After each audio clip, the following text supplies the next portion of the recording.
Hey guys, it's Tim from the Board Game Rundown, and I am here with Fletch, Sean Fletcher. I call him Fletch because I pretend like I know him better. Everyone calls me Fletch. It's all good. You are like lead developer and designer. That's correct. Disney's Sorcerer's Arena. We're at Origins. He's at the Op, which is also at Origins. Booth 200. If you see this while the show's still going on, they're running demos. They've been doing Road to Gen Con, which is amazing. This is a trophy that you can win at Gen Con, or you win it if you win tonight. No, this is each of our 10 regional events has a trophy. So there's a regional winner at 10 different stops.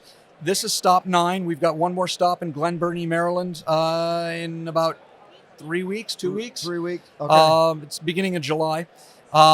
Each of our 10 first place finishers gets an automatic seat at the national championship at Gen Con. Yes. The first place finisher with the highest score among those first place finishers gets a full trip to Gen Con on us. Wow. And then the national championship, we've got a play-in event. I think all of our tickets for that one might already be sold. Good problem to have. Yeah. We've got a play-in event, feeds into that final table. The prize pool for the final table is $10,000. Whoa. Yeah. Whoa. And a trophy. And an even bigger trophy. An even bigger trophy. You'll have 2 trophies by then. Well, maybe 2 trophies. Because if a play-in wins the national championship, they don't get the. They wouldn't have the regional trophy. No. Wow, wild card could come in and steal. Wild card could come in. Yeah. So Disney Sorcerer's Arena, if you don't know about it, you should. It is I'm going to let Fletch explain it. All right. Give the elevator pitch. So it is a Disney and Pixar-themed battle arena game where you get to pick any 3 characters from our roster and put them together on a team with a deck of cards that you use to control movement and attacks. And really your goal is to just knock out the other team as many times as you can, because every character has a victory point value that when you knock your opponent's characters out, you get those victory points. At a certain point, the final round is triggered, and whoever has the most victory points at the end of that final round wins the game. It's pretty straightforward. It's really straightforward. And one of the things I appreciate, because I've got young kids, and if I'm going to play it with them versus playing with my gamer buddies, is that the way y'all scale the rules. Oh yeah. So the rule book is kind of staggered. It introduces you into the game, core concepts and everything. There's 4 chapters, and in the first chapter we keep it really simple. We've got Aladdin and Mickey versus Gaston and Ariel. You've only got 2 characters on your team at a time there. You're playing to 12 points instead of 20, so it's a quicker game. And really, you're just using the cards themselves and learning how they work, how the turn sequence works. Once you've gotten through that game, you're ready to go on to Chapter 2. Chapter 2 adds some new mechanics, lets you draft from all 8 of the characters in the original core set. That core set has, this is great. We're working with a license that comes from a Disney mobile game. So they already had 140 something characters already picked out for their game. And they're able to supply us with some guidelines on how those characters should be designed, the art for those characters. Everybody has this really cool sort of cell shaded look to them that keeps them really consistent. Yes. But that first roster is, let me see if I can remember them all off the top of my head. Mickey, Aladdin, Ariel, Gaston.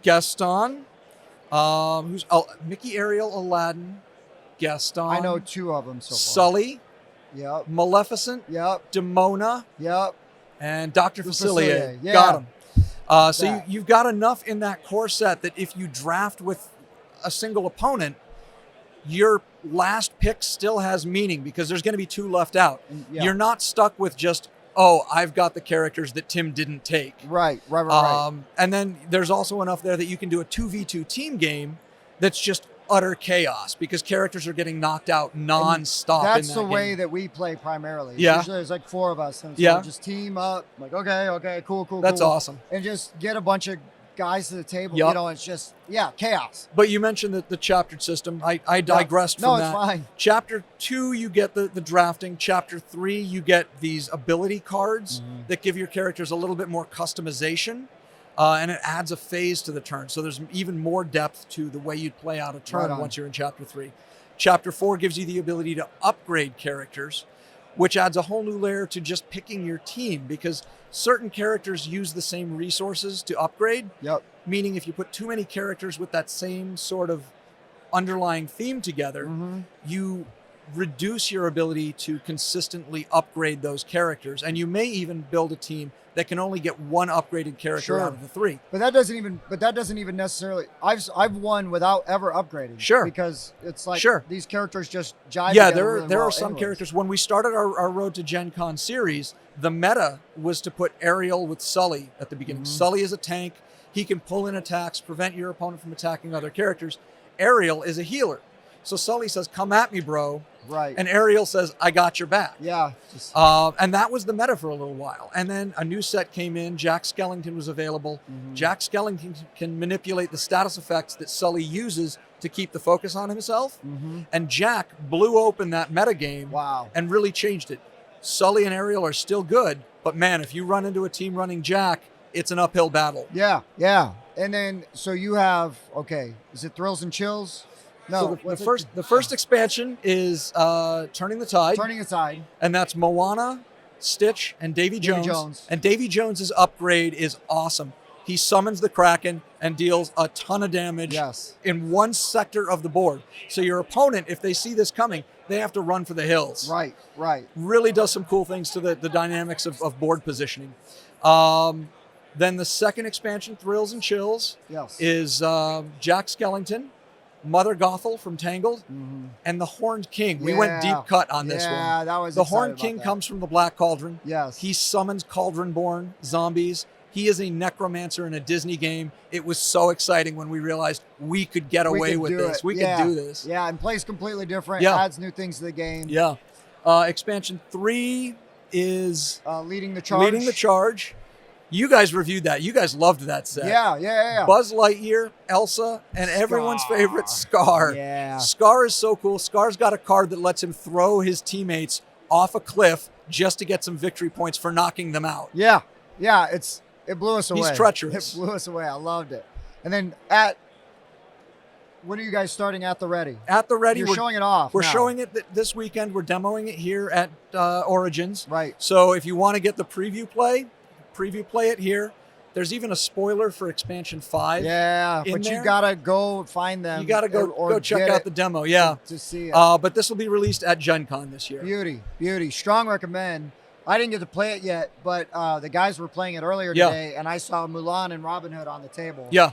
And when Dan put the 5 tough on Mulan, the guy that was playing against him was like, "What?" Yeah. You know, like it was really cool. Yeah, and she can use those tough counters to help shield her teammates if they're adjacent to her. Right. So while the tough is going to reduce the damage that she takes while she's got that, she can, if you use her as your centerpiece for your team, right on. She can really do some tank work there. Oh, very cool. Yeah. Very cool. Yeah, so again, a thing that I appreciate this, if you've ever watched any of our videos on Sorcerer's Arena, I say this all the time, every expansion has at least one character somebody's going to be excited about. Yeah. But it actually turns out that like a character you thought maybe I wouldn't be as interested in. Oh, yeah. It's like, oh, wait a minute. This is way better. I know where you're going. Than I thought it would be. I mean, Mrs. Potts. Mrs. Potts is so cool. Like, what are they going to do with Mrs. Potts? This is nuts. So the story with Mrs. Potts is I actually did not do the initial design for Mrs. Potts. Okay. I had a bunch of projects going on. I needed some help, so we brought in another game designer who came up with a theme that I can't tell you exactly what the theme is because there might still be characters waiting in the wings that came from this design experiment. Right. He came up with Mrs. Potts and he shows her to me and he says, hear me out, Mrs. Potts. And I went, what? He says, no, this is cool. And he showed me the underlying mechanic for her deck.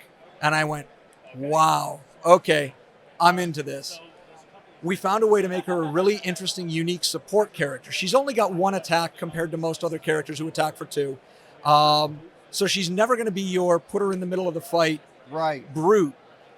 But man, she can control your team or help your team get momentum from the wings. The deck, and all those things. Yeah. She's got some really cool abilities and great internal synergies just within her own abilities. Well, and again, like that's the fun thing about Sorcerer's Arena. You could throw together these crazy teams and really like player skill will allow you to, even if they don't like their cards don't help you with the upgrades necessarily, you can still put together these fun teams, play smart, and you're gonna pull off stuff, like, and there's so many characters now because this game just keeps Oh growing. yeah, with the new set, there's 20 characters available in the roster. The sky's the limit with the Yeah, combinations, replayability. There's hundreds, if not thousands, of combinations that you can put together. Yeah, and it's the game works. If you've got two sets, I've got my set, you've got your set.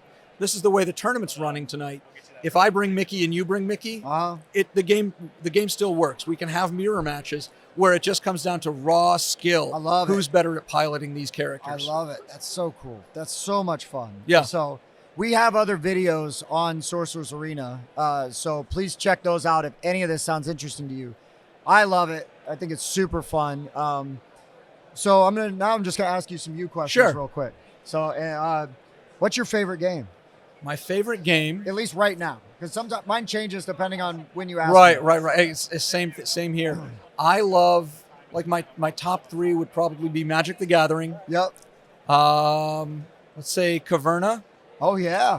And right now I'm really into Frosthaven. Oh, I follow you on social media. Yeah, I've posted all kinds of pictures. I should know you're into Frosthaven. Yeah. I haven't gotten into mine yet. But really, my top three, maybe Magic is in there. My other top two there sort of hide the fact that I'm a real sucker for a good family weight hobby, gateway game. That's the thing is, like, I can play, like a Blood on the Clock Tower, but I'm not going to Thanksgiving and bringing that. No. Nobody's playing that with me. No, I've got an 8-year-old son, so if I can find a game that can hold his attention and feel like he can really get into that and find a wheelhouse in that game, that's going to get to the table far more often than something that has a ton of meat that gamers are going after. Right on. We actually taught him Ark Nova this weekend. Oh, last weekend.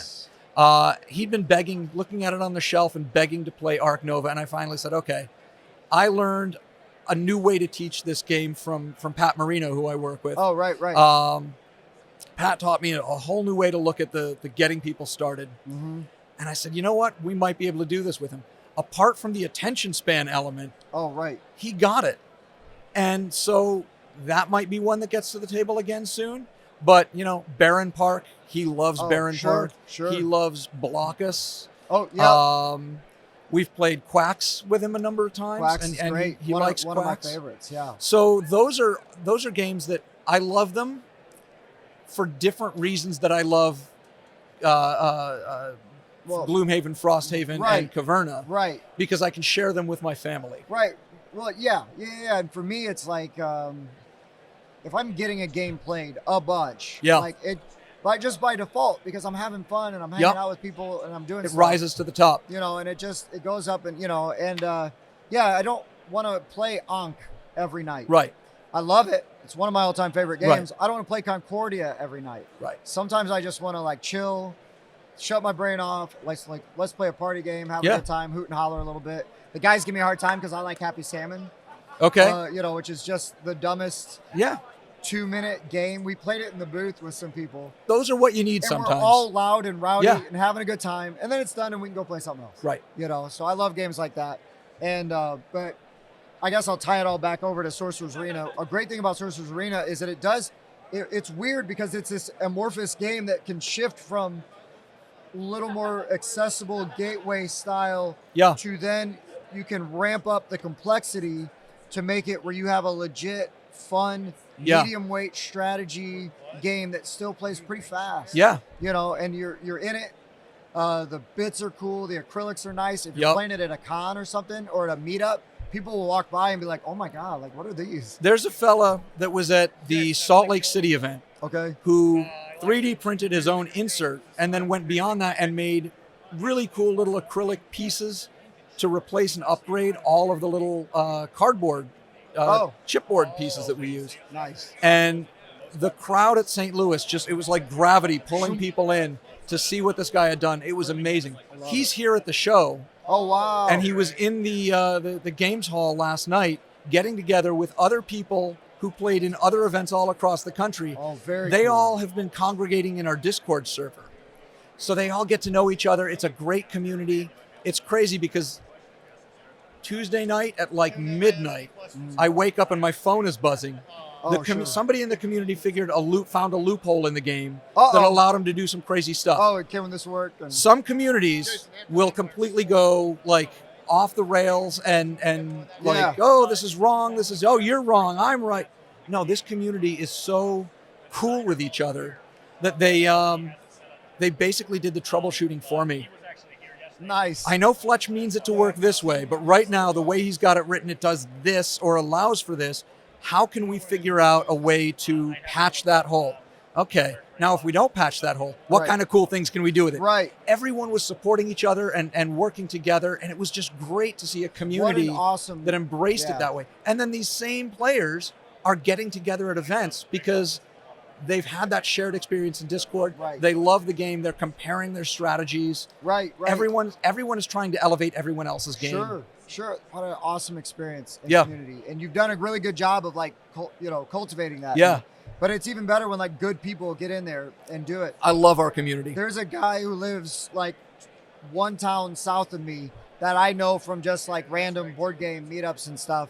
And he runs like a big board game group down in his side, Sure. and then I run one, and then there's a Venn diagram. Yep. That's a thing. Oh, that's a reference. That's a reference. But we have this overlapping, Venn diagram thing going. And I started to see him post stuff about playing Sorcerer's Arena, Oh, great. running stuff. Love and I'm it. like, Eric, you love that game too? And he's like, yeah, I demo it for him, Yeah. and all that stuff. And so, it turns out he was one of your playtesters. Yeah, I think I met him this morning. And, he's the nicest dude. Yeah. And it's like this whole community is filled with like all of these people. They're like, Yeah. they're just so chill. They're So- nice. They're passionate. One of the things we're doing this weekend is because At the Ready comes out at Gen Con, we've got a couple more weeks before it's officially all out there. Right. We've been spoiling cards for this new game. Right. And I had Eric come over, take a photo of one of the new cards, and he reposted it with the hashtag DSA Epic Alliances. So if you want to see any of the new cards from here before you can buy the game, and we'll do the visual spoiler of everything in a week or so. Sure. But getting that first look at some of these cards and kinda abilities, just go to look for the hashtag DSA Epic Alliances, or join our Discord server, because there's folks on the Discord server that are reaching out and trying to grab all all images Nice. and Nice. combine them into collectively one like place. see if they Yeah. can figure out. Yeah. I love it. One more time. Road to Gen Con, one more event Yeah. after tonight. There's tonight and one in the beginning of July in Glen Burnie, Maryland. And then there's play-in, which might all be taken up. But there's I think the seats are all taken up. If you're at Gen Con and you want to play, we'll have standby. So there's always the chance at sure. Gen Con events that somebody buys a ticket, picks up a ticket, and doesn't show up. Their plans change. Yeah. It is a free ticket. So if you want to hang out, do standby and wait to see if the seats open up, you can jump in and play there. right on. As long as there are seats available. Sweet. Well, Fletch, I'm gonna let you go get lunch. Man. Awesome. I know you're Thank on your you. lunch break, but thank you for coming over. I know I met you last year at Origins. Yeah. And then we've just kind of been in communication ever since, which is really Yep. nice because I was already a fan. And then I think I went to the op, and then somebody's like, "Oh, do you want to talk to the designer? He's right over there." Yeah. And you were kind of like running a game like while we were chatting. I loved it. It was exciting for me. Yep. And I'm just glad that you were able to come back over and hang out with us. And Yeah. So Well, you can find me on Discord. We've got I think it's the Op Games Discord. Don't quote me on that. I probably got fine. it wrong. And Andrew, Well, our we can social find the right guys. link and we'll Yeah. pop it on. And the video. I'm Game Maker Fletch on Twitter. Right on, man. Right on. Well, thank you so much for your time. I appreciate All right. you. I Thanks a look forward lot. to hanging out more in All the right. future. Definitely. So, guys, for the board game rundown, I've been Tim. I'm Fletch. Yeah. We'll see you next time. Find Sorcerer's Arena.